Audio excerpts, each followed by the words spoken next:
I'm Phyllis, Executive Director of the Kidney Foundation of Central Pennsylvania, and I want to thank all of you for taking the time to share your stories and your insights and to encourage families living with chronic kidney disease in Central Pennsylvania. I especially want to thank our sponsors, Faulkner Subaru, to be sure, Fresenius Medical Care, Hypertension and Kidney Specialists of Lancaster, Nephrology Associates of Central Pennsylvania in Camp Hill, Penn Medicine Transplant Institute, as well as Penn Medicine Lancaster General. Pharma, we appreciate research, progress, and hope. And UPMC, life-changing medicine. Thank you so much for helping us make it possible to continue to take care of families in Central Pennsylvania.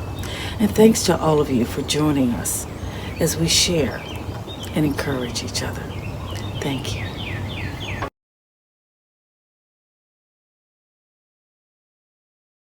Lynn, I was turned down 3 times for the transplant, so I accepted the fact that I was never going to get a transplant. I had a nephrologist that was talking to me every 3-4 weeks, and he prepared me for it. He prepared me for the rejection, and when he prepared me for the rejection, the depression didn't set in. I'd already accepted the fact that I had those 3 major factors going against me. That, okay, this is just another one that is just like diabetes. I'm not going to get rid of diabetes. So why not accept it and go on? Fatalistic viewpoint? Yeah, probably. But I think it's a realistic viewpoint. Basically, I am in the same boat. I have a different place where it leaks. I have had triple bypass 10 years ago. And when I was told by my nephrologist that I should look into dialysis, or even before that, a kidney transplant, I didn't go on dialysis until after I was rejected for a kidney transplant. I went to all the classes, went through everything. I was checked from top to bottom, and they kept saying, this is the way to go. We even looked at friends to donate a kidney. That's how close we were to this.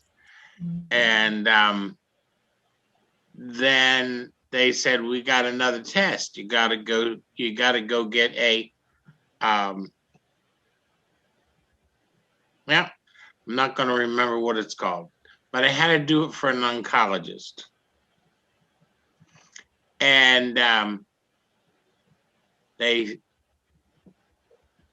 the oncologist came back and said, you have a very not even treatable, we are not going to treat it at all because it's just not serious, but you have non-Hodgkin's lymphoma.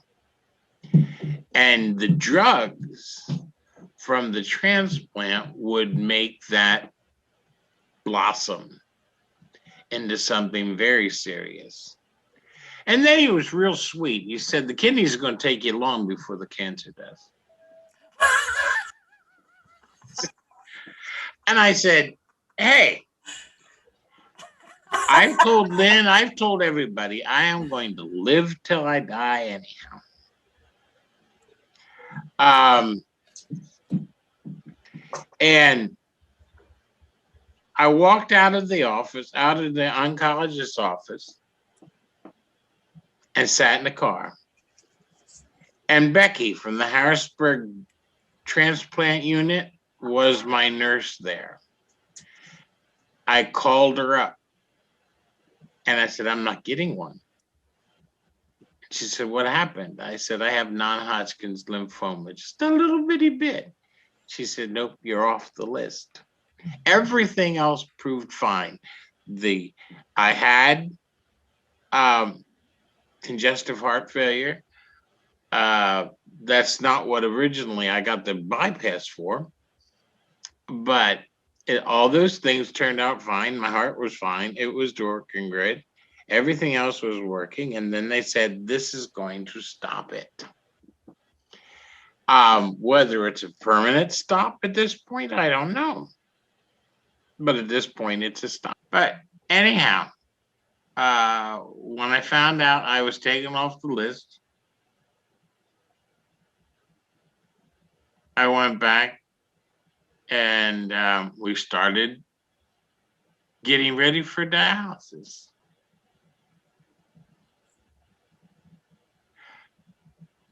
See this ring? It's not my wedding band. This is my wedding band.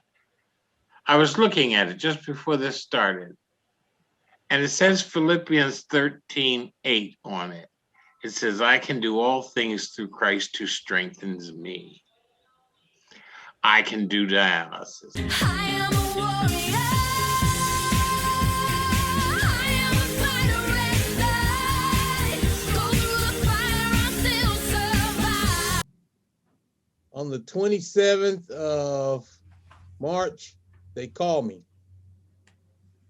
And they called me like at 7 o'clock in the morning. And I had not got my second COVID shot yet. So the surgeon told her to call me back and tell me to go on and get my second COVID shot. And I wouldn't lose my place in line or anything like that, but they would prefer me to have my COVID shot before I came to get the surgery. You mean they had a kidney ready for you and then they said, oh, that's terrible. Yeah. That's amazing. You're that far up on the list. How long have you been on dialysis now?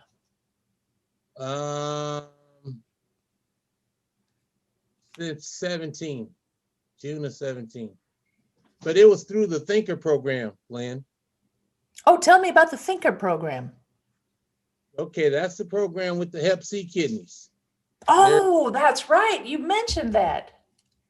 Yeah, they're utilizing the Hep C kidneys. So it was through the Thinker program, but they just wanted me to have my COVID shot first. So that's interesting. So how, I guess it's hard to predict when the next one would come along. I mean, so they're looking for somebody, you know, you're willing to take one that's got Hep C and that's the deal. Right. It's you have to be willing to accept the Hep C. I already been screened for it and everything. So and where's this going to happen? Is this going to be at Penn in Philadelphia? In Philadelphia. Yeah, in Philadelphia. Yeah. It's a program they started, I guess, a year ago to utilize kidneys that they were throwing away, Hep C kidneys from young people. Young people were dying from overdose and things like that, and they were throwing the kidney away because they had no cure for Hep C. But now that they have a cure for Hep C, they can utilize that kidney, and then they put you on the medication right away after the surgery so that they can get rid of the Hep C part of the kidney. But the kidneys are good. How fantastic. So who will your surgeon be? Do you know? No, I don't know. It's whoever's on call that night when the kidney shows up. Yeah, same group of people. So how did you find out about it? They just approached you. You're listed at Penn, so they said, hey, we've got this program. You'll get one quicker if you do this. Dr. Bloom told me about it. During my checkup, he told me about the Thinker program. And he asked me, was I interested? And I told him, yeah, I'll be interested.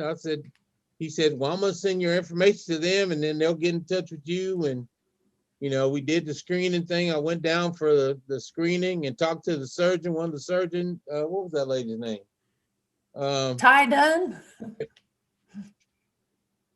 No. They got a lot of lady surgeons down there at Penn. Yeah, she was one of the surgeons that'll do the surgery. And well, she was the liver specialist. Yeah, she was the liver specialist. Oh. Was. yeah, so she they checked me out and everything, and checked my liver, made sure it was strong enough to take a Hep C kidney, and then she said that I'm good to go. And So it's called the Thinker Program. Thinker Study. The Yeah. Thinker Study. Yeah, it's a study. It's not a.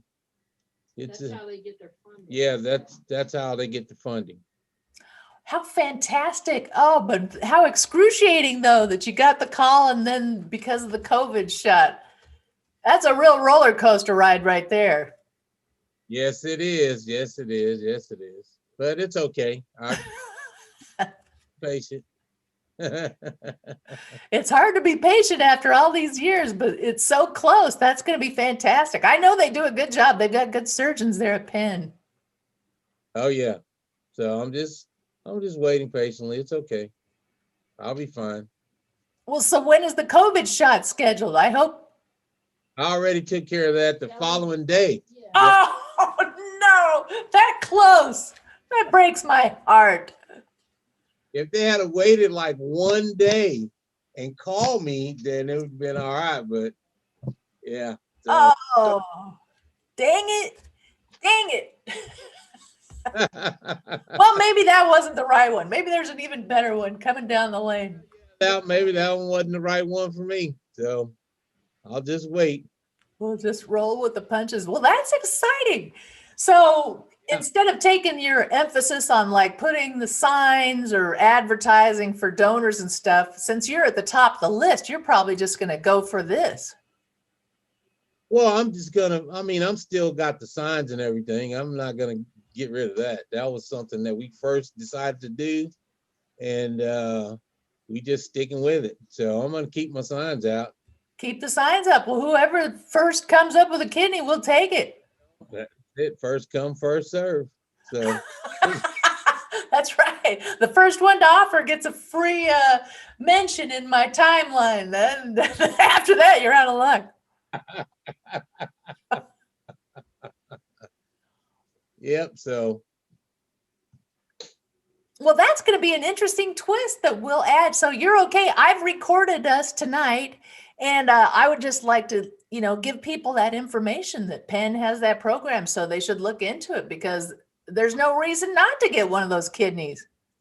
no reason not to get it. Long as at first I was like, nah, but then when they told me, yeah, well, we make sure that we give you medication to take care of the Hep C.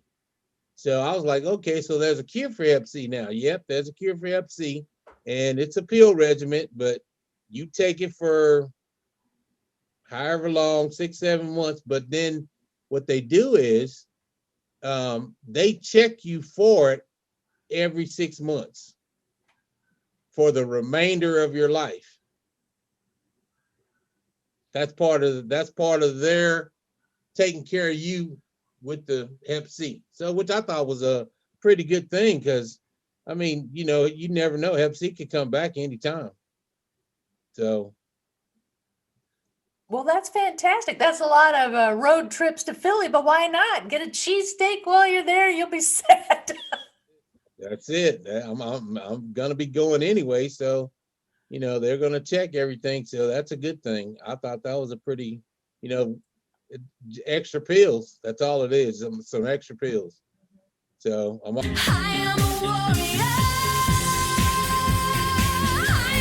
Yeah, exactly. I wish I could encourage people to even think about it, even for a stranger, because it's just the quality of life that they get back it's just so rewarding to see that and see somebody that you love. But even if it was a stranger, I think I would still feel the same way, that they can have a second chance of life being normal again and working and owning a home and doing all the things that we just do without second thought is just such a gift for them to be able to do it healthy. That's what I feel like. It's like, since I'm just a year out from giving a kidney, and I feel like it puts a smile on my face every time I even think about it, that you're able to do something for somebody, even though what did I do? I just agreed to be made unconscious, and some surgeons that know what they're doing did it. Yes, I agree. I think it's just such a beautiful thing that I wish more people would be open to, not necessarily. Yeah, don't be afraid. Just talk about it. Just at least see if it's a possibility.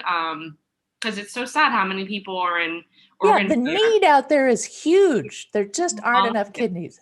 No, there are not. There's just not enough willing of live donors to help out. So your brother's doing great then. My brother is doing amazing. We just celebrated 15 years in January. And Whoa, so it's a nice long running. Nice You gave him a good long- kidney, I think. Good kidney.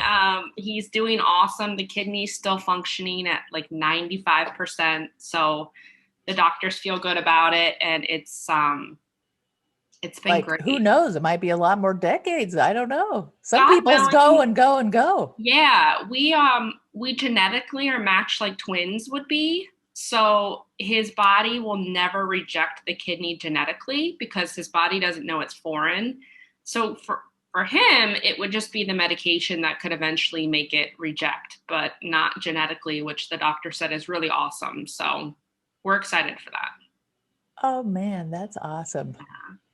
So the family's happy and healthy. Yeah. Everything went according to plan. Everything did. Yeah, we're very blessed. Neither one of us had any complications after surgery, just the normal, healing times. And for him, the medication. But really, we were back to normal in like a month in terms of just living life. I mean, we, of course, had to be careful with the weight restrictions and all of that. But we were back up and at it like a month later.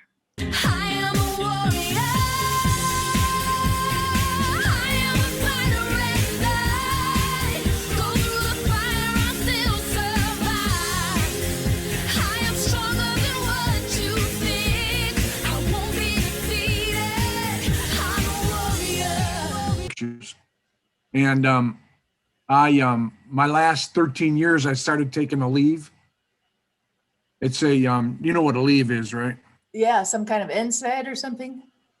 Yeah, and it messed up my kidneys. So I was in end-stage renal disease for 2 years going to dialysis. And my daughter put me on a thing called Match.com for a free weekend. And I saw a lady's name out there. Her name was Kayaking Grandma. So I've been a kayaker for a long time. So I messaged her. And in September of 2017, we met. I told her all about what was happening with me. Didn't faze her. She was okay with it all. And then in April of 2018, we went to a Central Pennsylvania Kidney Foundation dinner. And she left the table, came back and said she was going to give me a kidney. And I said, At like our patient family celebration day yes. in 2018, you Yeah, in attended. 2018. Okay. Yeah. And I told her she was crazy. I only knew her for 8 months. But anyway, 10 weeks later, we found out we're a perfect match. That's remarkable. We matched on blood type and we matched on, you know how they check for Those the, antigens. we check, I mean, we were a perfect match. I'm on the lowest dose of rejection medicine I can possibly be on. And then That's amazing. on July 5th, 2018, we had the surgery. And on April 20th, 2019, we got married. Yep. She went over to the donation people and whatever and was talking to them. And she was talking to a whole bunch of other people who were thinking about donating. And then a table next to us, this young lady was going to give her mother a kidney. They had already set it up. And she found it in her heart to say, you know, I'm going to give you a kidney too. Now, her father lived his almost entire adult life. He's 90 now and still strong with one kidney. So she figured. Oh, how did he end up with just one? He had something back when he was 16 or 17, and they had to take one of them. But so she figured if her dad can live to be the ripe age of 90, he's still living, he's still going strong, then she can give up a kidney. Now, we had decided when she said that to me, she said they told me about a program that at that meeting. She told me about a program. They told her about the program where if we don't match, and she and her kidney matches another donor, then I move up to the top of the fictionist list. And whenever there's a donor that matches me, I get that kidney. Yeah. That was our plan. That was her plan. And then, like I said, at that dinner, I was just dumbfounded by it all because I only knew her for 8 months. And so, but you know what? I wouldn't change a thing. If I changed a little piece here and there, I wouldn't be where I am today. I wouldn't have my beautiful wife. I tell a joke, two people ask me, what's it feel like to have a woman's kidney inside you? I said, well, my nipples get sensitive once in a while. And I cry more at movies now. That's right. It's a big estrogen producer, that. I am a warrior. I am a fighter and I go through the fire, I still survive. I am stronger than what you think. I won't be defeated.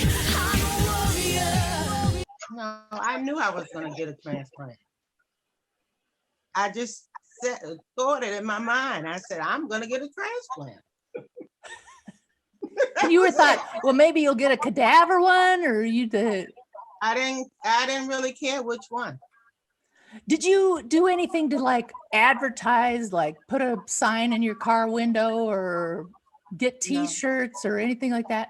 No, I just told people that I came across that I needed a kidney.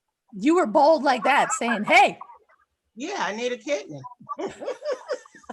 Well, Jen gave me lessons on how to do the PD. And on the last day when she said I was ready to go home and do it at home, she did the last, procedure on me with PD. And I went, after the procedure, I went back into dialysis and had my dialysis for the day. And as I was leaving, I couldn't breathe right. So I said to them, I said, I can't really breathe right. And they said, well, you should go to the hospital. But what I did is that I went to my primary care physician and they took an x-ray and they said, you have water around your diaphragm. Go to the hospital immediately. So it ended up that they had to pump the water out of my back because they don't know what happened that I got water around my diaphragm, but it was a long voyage figuring out what it was. But it happened to me twice, the water around my diaphragm. And the last idea they had of what it was is that I was born with openings around my diaphragm, and I never would have known that I had that if I hadn't taken PD. So diagnostically, it's hard to kind of determine that that's what's the problem unless she would go to get the x-rays. And there's a study I believe they did that takes a couple of hours, and they put dye in and they see how the diaphragm is. And that's where they determined that there is a hole and a leak in the diaphragm. So there is a potential procedure to fix it, but it's not guaranteed. And unfortunately with Rosalind and her history on everything has to be difficult for her. So she decided. Is that what you're saying? Everything happens to poor Rosalind. She's very dramatic. All of the what ifs and potential situations tend to fall her way. Right. So she had decided and opted, since transplant was coming, I'm not going to go through another procedure for the possibility of doing PD. I'm going to keep going with this type of dialysis and get to my transplant. I immediately went to Hopkins. After my social worker told me, the Hopkins doesn't. They're freewheeling down there at Hopkins. Yeah. Right. So she said, try Hopkins. So immediately I went to Hopkins. I was on the list for what, a year or 2 years or something. And Hopkins took me, and the first day I went to Hopkins, they said, you're a perfect candidate. after, seeing all the doctors and taking all the tests. And I was on the list, and I said, I know I'm on the list. I know I'm going to get a transplant. And I was very confident I was going to get a transplant. Didn't know how, but I knew I was going to get it. But I kept running my mouth about it. Somebody And it's hard with, transplant. The biggest thing to tell people is that don't ever settle on one facility telling you no. Mhm. So what else do you do to encourage people to get transplants? Is there part of being a PD person that you talk about the issue, or whose role is that? Well, every dialysis patient should be presented with any treatment option, and transplant is a treatment option. So as we're doing their education, during their training, and with their annual plan of cares, we talk to them about treatment options and the possibility of being listed. We can't tell them whether they're a candidate or not, but we can talk to them about going to the transplant center for evaluation and testing. The social worker does play a large part in that as well, at least with my dialysis company. It kind of falls between the nurse and then the social worker. If I could say something, I like to say to people that are looking for transplant, you have to just keep going forward. You may have some stumbles along the way, but you have to keep in your mind that I want to get to the finish line, and at the finish line, it's worth it. I mean, now I don't have to say, oh, Monday, Wednesday, Fridays, don't talk to me. I got to go to dialysis. Transplant is so great. You're like a free person, a normal person. So you have to look what's ahead. And that's what I was focused for. And then the pandemic came and messed everything up. Can't go anywhere anyway. It's the best And outcome. I think there's a lot to be said for her to, go through her journey, try to do in-center, try to do home therapy, back to in-center, failed fistulas. Now we're going to do a transplant and finally get to the point of transplant literally Someone at says the you're too beginning old. Oh no, I'm of the not. pandemic. Right. Right.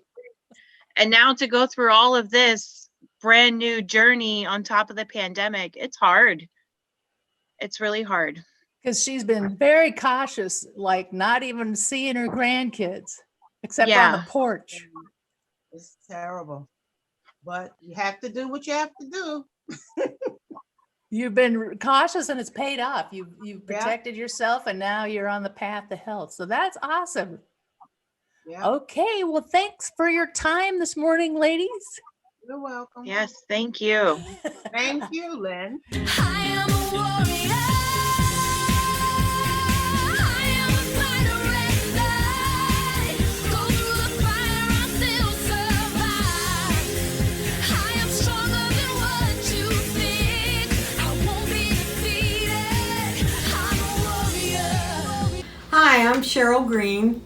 I was a transplant recipient for 43 years. I had a transplant in 1977.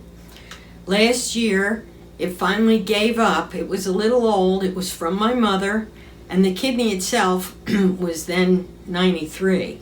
So it was pretty old, and I put it through a lot. And I'm back on hemodialysis now, and I'm looking for another kidney. I'm back on the list at University of Pennsylvania where I had my first one, and I'm also looking around for a living unrelated donor. And I want to get another kidney because having a transplant, I worked, and I actually had 2 jobs and worked for over 30 years at the Lebanon VA hospital. I did retire after the kidney failed because it was too hard to work on hemodialysis. But I'm looking to get another kidney now because I want to travel and do all those things that you like to do when you retire.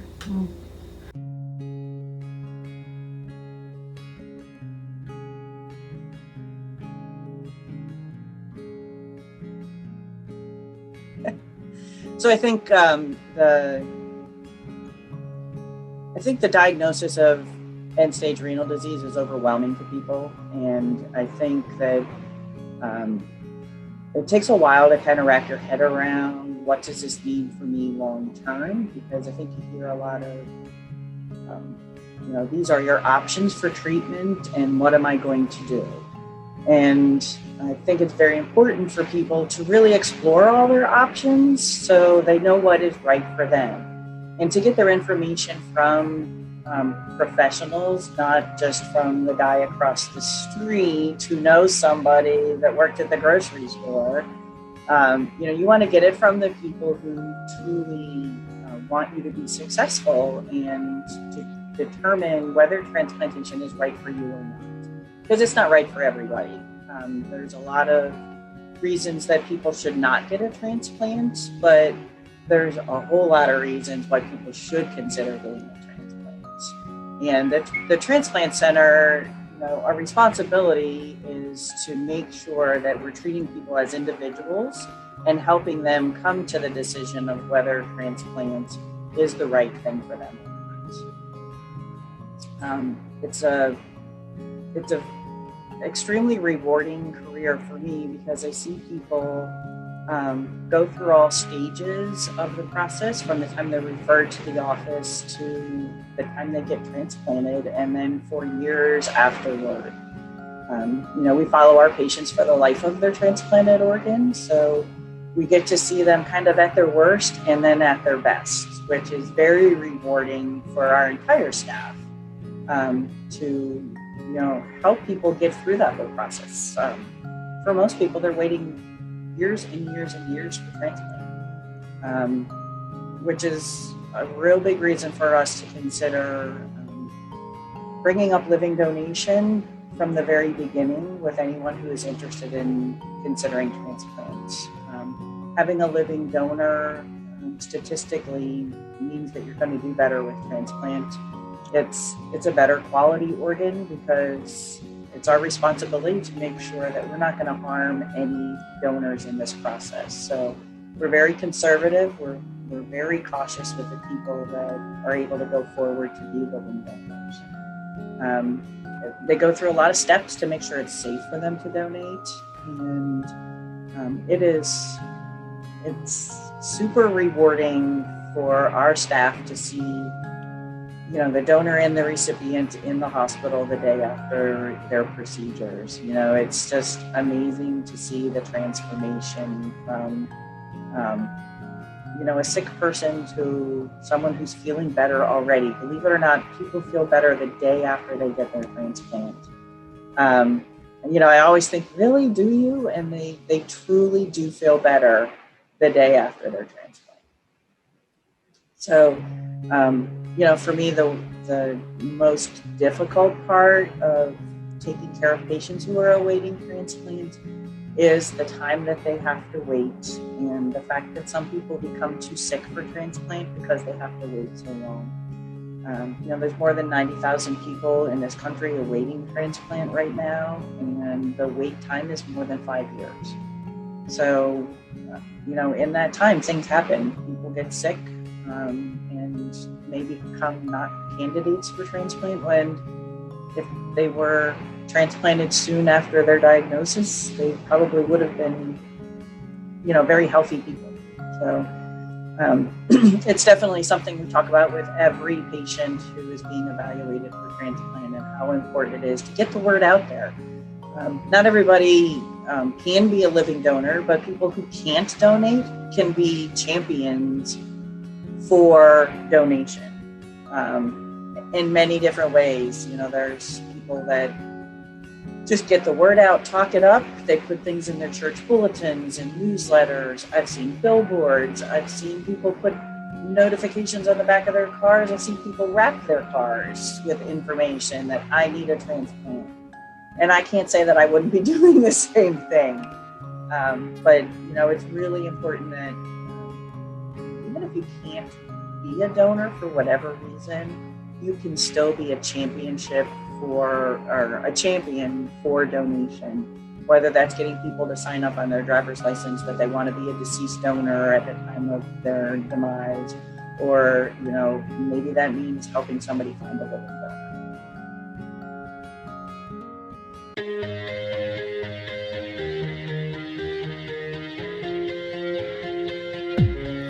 I've been the victim